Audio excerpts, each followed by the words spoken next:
బల్లులు తమ రక్షణ కోసం తమ తోకల్ని తామే కట్ చేసుకుంటూ ఉంటాయంట.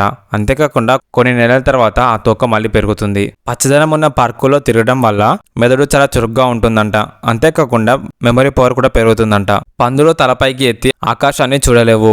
న్యూజెర్సీలో సాయంత్రం 6 తర్వాత ఐస్ క్రీమ్ ని కొనడం లేదా తినడం చట్టవిరుద్ధం. మనిషి రక్తం రోజుకు 300 సార్లు ఫిల్టర్ చేయబడుతుంది. మనకు ఒక రోజులో లీటర్ కంటే ఎక్కువ సలైవా ఉత్పత్తి అవుతుంది. కింగ్ కోబ్రా ఒక కాటు విషంతో 20 మందిని ఈజీగా చంపేస్తుంది.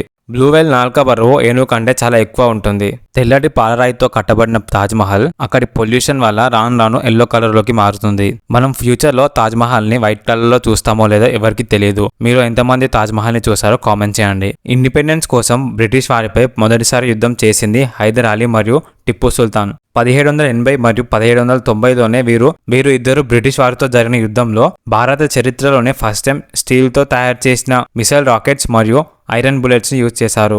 ఈ ప్రపంచంలోనే ఎక్కువసార్లు పెళ్లి చేసుకున్న మహిళ ఇండియానా వుల్ఫ్. ఈమె జీవితంలో మొత్తం 23 సార్లు పెళ్లి చేసుకుంది. ఇదే హైయెస్ట్ రికార్డ్. సముద్రంలో ఉండే మొత్తం ప్లాస్టిక్ లో 60% కేవలం 4 దేశాల నుంచే వస్తుంది. అదే ఇండియా, చైనా, ఇండోనేషియా, ఫిలిప్పీన్స్. తీయగా ఉండే పండ్లు చాలా ఉంటాయి. అయితే పండ్లలో ఎక్కువ షుగర్ ఉండే పండ్లు ఏంటో తెలుసా? మామిడి పండ్లు. సగటున ఒక్క మామిడి పండులో 45 గ్రాముల షుగర్ ఉంటుంది. డాగీ కాయిన్ అనే దానిని 2013లో ఏదో సరదాగా క్రియేట్ చేశారు. కానీ దాని మార్కెట్ క్యాపిటల్ $4.5 బిలియన్ ఉంది. చైనాలో ఒకరి చేతి వాచ్ ని ఇంకొకరికి ఇవ్వడం చట్టవిరుద్ధం.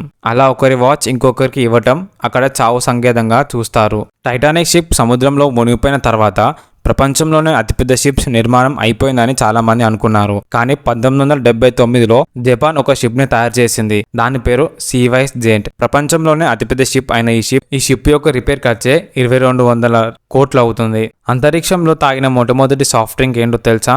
కోకోకోలా. దీన్ని 1995లో చార్లీ అని ఒక ఆస్ట్రోనాట్ ఒక స్పేస్ మిషన్ లో తాగాడు. ఇంటికి కాపలాగా ఎక్కువ మంది కుక్కల్ని పెట్టుకుంటారు.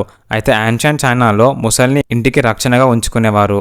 ఈ రోజుల్లో టీనేజర్స్ కూడా స్మోకింగ్ కి బానిస అవ్వటం మనం చూస్తూనే ఉన్నాం. అయితే దీనిని అరికట్టడానికి నెదర్లాండ్స్ గవర్నమెంట్ అక్కడ టీనేజర్స్ కి ఒక ఆఫర్ ఇచ్చింది. టీనేజర్స్ ఎవరైతే స్మోకింగ్ చేయరో వాళ్ళకి గవర్నమెంట్ నెలకి €200 డబ్బులు ఇస్తుంది. €200 అంటే మన కరెన్సీలో 18,000 రూపీస్.